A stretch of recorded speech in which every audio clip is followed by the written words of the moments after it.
This video is sponsored by Squarespace. Red Bull will walk the championship, it's over, let's all pack up and just go home. What's the point? As always, we as fans are quite quick to lose our heads about something that really, when you deep it, isn't that out of the ordinary. And there's already been a bunch of voices calling for the FIA to intervene and nerf this absolute unreal Red Bull car. So what do I think? Let's talk about it. Now I want to start by asking you a question. What is your dream spread for a Formula 1 Constructors Championship? So for example, in 2021 we had Red Bull and Mercedes fighting at the front, then McLaren and Ferrari scrapping, then Alpine and AlphaTauri, Aston kind of on their own, Williams and Alfa Romeo scrapping, and finally Haas in the bin. So you had 2, 2, 2, 1, 2, 1. Instinctively, you might think this is a stupid question, right? Of course we want all 10 teams to be able to fight at the front and potentially win any given Grand Prix. I polled a bunch of you on Twitter, and with 8,500 votes, over 50% of you agreed with that sentiment. However, I am not so sure, So 27% said they'd actually rather have 3 cars fighting at the front. You only have to look back to 2010 to see how good that kind of season can be, right? The top 3 teams, Ferrari, Red Bull and McLaren, all of the drivers, apart from Felipe Massa in the Ferrari, all scored at least 2 wins apiece that season. Plus you had Nico Rosberg in the Mercedes and Robert Kubica in the Renault, both picking up 3 podiums each that year. If anybody and everybody can win all of the time, where do we get the stories like when Vettel and Gasly both won in their Toro Rossos around Monza? What about when Magnussen put it on pole in Interlagos in the Haas? Or George Russell put it P2 in that Williams in a rain-soaked Spa? Those giant killings disappear, that underdog story disappears, which for me is a fundamental and important part of sport. Yes, we'd get a much better idea of the meritocracy of the drivers themselves, who's the very best, they get more chance to prove it, kind of equal machinery essentially. But taking away that team differentiator is something that really makes F1 special as far as I'm concerned, and sets it apart from the vast majority of other motorsports that are spec series. For me, the dream spread is, probably 3 teams that are established, that can fight for race wins every single weekend. You'll typically get a number 1 and 2 driver kind of established, but then the remaining 7 teams all scrapping over those last 4 point scoring positions, and every now and then, just like Rosberg, just like Kubica in 2010, getting on the podium. Let me know your ideal in the comments below, by the way, because I do bring this up for a reason we'll get onto once we've talked about today's video sponsor, Squarespace, back again, the all-in-one website building platform that I have used for many a year. I use for my website, tommocluskey.co.uk, whether it's my portfolio of old work, whether it's selling merchandise or tickets. There is more merch on the way eventually. And yeah, it's an absolute breeze, drag and drop, all in one. Again, if I can do it, anyone can. But best thing of all, it's free of charge to have a go. It's only when you want to put your finished website live to the world that you have to pay anything, and when that time inevitably comes around, head to squarespace.com/TommoF1 for 10% off your very first website or domain. Because domination, in the grand scheme of things, isn't necessarily all that bad. I know, right? Crazy. Well, look, hear me out. Actually, this is based off an article I read from Chris Medland, titled, "Don't Despair at Red Bull Dominance, It's What F1 Needs." That's quite the title, Chris. I'll link it below in the description if you want to give it a read yourself. When I think about it, it kind of brings to mind the phrase, "Absence makes the heart grow fonder." Being away from something and not having constant exposure to something makes you more fond of it. Just like I said about all those examples of Magnussen pole, Gasly win, Ocon win, those moments are so much more special because they are so infrequent and so unlikely. If they happened all the time, they would lose that specialty to them. And a big part of what makes the best seasons in Formula 1, is the backdrop. Like 2021, for example, was obviously a straight up unreal fight between Mercedes and Red Bull. But what added spice to it was the fact that Mercedes had dominated the turbo hybrid era and won 7 Constructors Championships on the bounce. A new team was finally able to come and sustain a title challenge against the all-conquering Mercedes and have an opportunity to knock them off their pedestal. It will always be true that dominance in any sport is eventually hated. Jealousy, resentment, it builds over time. It happened to Man United, it happened to the Patriots, it happened to Mercedes. So when another team comes along and challenges, they are more likely to get the neutral vote. It's nothing personal to the teams involved, It's just nature. So then we come to today, and there's already a lot of boredom around how dominant this Red Bull looks, and how, I guess it's more how inevitable Red Bull at least, and almost certainly Max Verstappen title is, when there's such certainty about a sporting championship just as it started. Of course that's going to get people annoyed, understandably. Obviously no one wants it that way. I'm sure even Red Bull fans. There is so much more to be enjoyed from a title scrap where you've done it to the end and had those moments where you thought you were going to lose it, but then you come back. There's more emotion in that than there is just walking the championship and it's not even a fight. It's not just winning, it's how you win. That's what generates the limbs that come from all of the best sporting moments. If Red Bull do keep this gap that they have at the moment for the rest of this season and all of the year after that and all of the year after that, they will have dominated the sport and everyone will now want Red Bull to get knocked off of their pedestal. Changing the regulations. That's the question. Should the FIA intervene? Should the regulations be changed in an attempt to curtail Red Bull's dominance that it is apparently established in Formula One right now? I'm sorry, but what an absolute load of... When you take the time to actually think about it, as far as I'm concerned, it's a stupid idea and sets a really silly reactive precedent. Now, have the regs been changed in the past to nerf a dominant team? I would say yes. In 2021, changing the floor edge angle seemed to hurt the low rake Mercedes much more than it did the high rake Red Bull. Was that by design? Yes, probably. Did they also ban Mercedes DAS? Yes, they did. It was genius, but they didn't allow it to carry on, although they did let them keep it for the rest of that season, which is more than fair enough because that was an innovation they brought within the rules. Now, I didn't necessarily agree with the rule change because it was quite clearly designed to hurt Mercedes, but I got it because they're just walked 19 and 20. 17 and 18 were much closer. Ferrari put a challenge in then, but then 14, 15 and 16 were also a cakewalk for Mercedes. They could literally afford Hamilton and Rosberg to trip up over each other every other race and still comfortably win the Drivers' and Constructors' Championship. But the important point for me in this whole argument is that they'd established long-term, consistent dominance of the sport. Not just a small moment of dominance, not just one season, but it had gone on for a while and it didn't look like it was going to change. Now, the car changes in 2021 did do the job to somewhat nerf Mercedes because then we got a hyper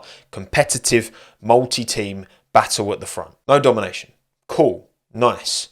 But then what about 2022? Because a 146 point lead for Max Verstappen in the championship sounds pretty dominant, right? And then you think Charles managed the same number of wins, 3, as Max Verstappen managed in 2019. 2019 being considered one of Mercedes' most dominant seasons. Well, I don't see 2022 like that. And I know I've been dragged for saying this before, but I don't think it was as dominant as the numbers make it out to be. Just remember how many points Ferrari, the car, and Charles and Carlos through their own mistakes. Think how many points they threw away. They had the performance. They were at least as quick as the Red Bull in the first half of the season. Charles managed to outpole Max 9-7. It was their own incompetence more than a performance deficit that inhibited Ferrari's title challenge. And yes, of course, breaking down is part of performance. I get that. All of the human error in that Ferrari, terrible strategy calls, drivers crashing into walls relative to Max and Checo, who kept it solid and clean throughout the whole season. On performance, that championship should have gone to the penultimate round as far as I'm concerned. I mean, Checo didn't even finish second. You look at the second half of last season as well, by the way, which is where you see like there was a degree of regression from Ferrari and improvement from Red Bull. Checo only outscored Charles by 132 to 130 from Spa, end of mid-season break, onwards, those 9 races. If the Ferrari and Red Bull were having the same amount of strategy blunders, same amount of drivers crashing and making mistakes themselves, right, and they were 150 points ahead, okay, yeah, I can call that a dominant season. But the size of that gap was more down to the incompetence of Ferrari, Charles and Carlos over multiple occasions during the season. So to bring in a nerf based off 2022 at least, because they were just competent with their strategy, that doesn't make no sense to me. Because then we talk about the here and now, and we've had 2 races in 2023. 2. And Red Bull appear to have made another step, a significant step, compared to Mercedes and Ferrari, who were there two biggest rivals last year. If this gap, as it is, which is about, a second in race pace, if that remains for the entire season, Max and Checo both comfortably P1 and 2 throughout the whole season, okay, maybe then I will hear you out about a change in regulations, right? But based off of 2 races so far this season and last season, when again, that's not what I consider to be dominant, and specifically dominance of a car, because you can't in the regulations just, tell the best driver to only put 90% throttle application on, you know what I mean? You regulate the car itself. This is way too soon and way too reactive to be starting to punish Red Bull for making such an unreal car. And remember that changing the regulations affects everyone, right? You're not going to get the FI specifically writing in the rules, Red Bull need to only run half a rear wing every race because they're too quick. Like, again, go back to 2021 and that change focused at hitting Mercedes. It also hit the racing point, or should I say tracing point, because it was a copy. Because it had the same philosophy, it also got hurt by the regulation change. It went from like 3rd quickest car in 2020 to like 7th. Is there a guarantee if you brought in a rule change, whether it's changing some of the rear wing or something like that you're trying to nerf the Red Bull, is there any guarantee it doesn't hurt other teams? What if it also then takes a second off of Alpine's pace, for example? Is that fair? I mean, to combat porpoising, for example, the FIA have mandated higher floor edge, all that, to stop it happening, and that has hurt McLaren seemingly disproportionately. That to delay their entire kind of new car because of it, according to their technical director, not their technical director James Key anymore, because he literally just got dropped today. But he was quoted recently saying it seems to have affected different teams in different ways. It was easier for 2021 to nerf the Mercedes because they had a very different fundamental philosophy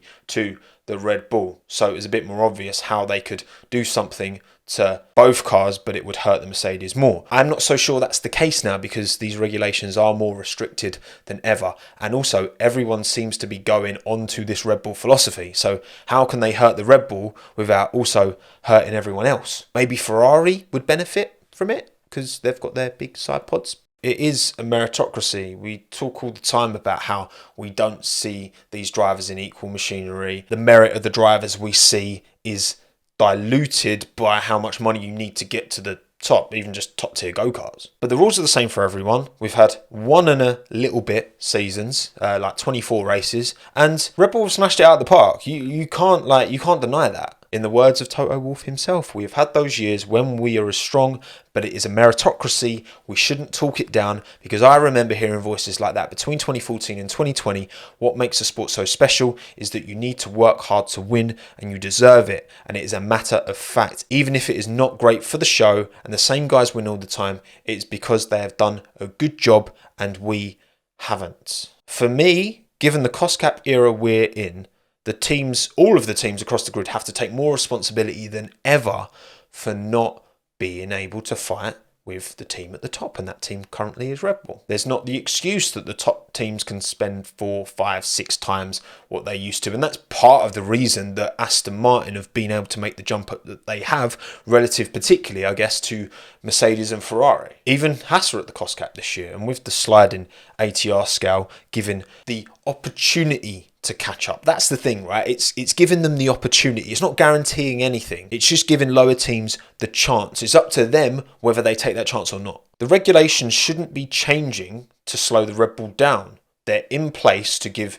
everyone else the opportunity to catch up when they find themselves behind. Give the regulations a chance to do what they are designed to do. Red Bull had a head start because they had all this money in 2019, pre-cost cap era, that they could throw out this new regulation early doors. The same could be said for Mercedes, the same can be said from Ferrari, and those teams have both let themselves down. Mercedes are lining up a totally new philosophy for their car over a season into the new regulations, and Ferrari still can't get a hold of their tyre deck. They've messed up. So to change the rules to accommodate for their shortcomings, not when we're in literally like at most half a season of Red Bull dominance. They weren't dominant for the first half of 2022, not by any stretch. It's the Max Verstappen Red Bull combination that dominated towards the end. And yes, before you remind me, yes, Red Bull overspent.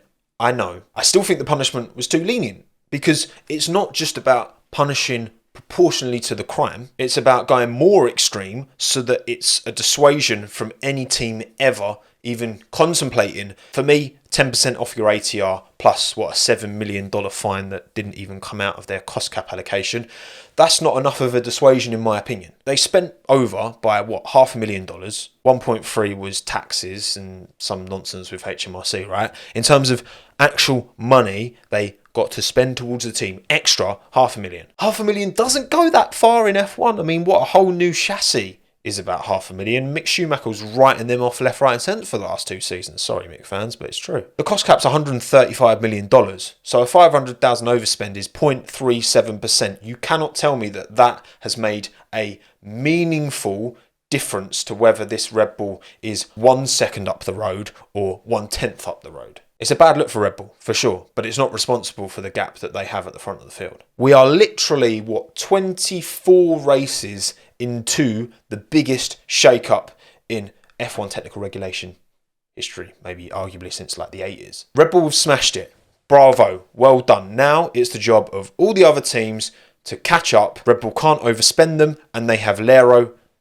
Now it's the job of the others. In the cost cap, Red Bull can't overspend anyone else anymore. Williams have got almost double the amount of ATR allocation right now that Red Bull have. And we'll see if any of them catch up, right? It's not going to happen overnight for sure. In Australia, I see nothing other than a Verstappen Perez 1-2. But if anyone's got the chance, well, it's either Checo fights with Max, which again, I hope he keeps up how close he is right now to Max, but I don't see it, personally. Aston Martin, come on, I'm wearing the green shirt again. Your only hope, because you've got tons of ATR time, you're on the same path as Red Bull, and you've got 2 P3s in the first 2 races, so that gap isn't insurmountable. Come on, Fernando. Come on, Lance. Likes, thoughts, and feelings in the comments below, please, and thank you. Thank you again to Squarespace for sponsoring this video as well. My name's Tommo. Thanks again. Have a good one. Ta-da.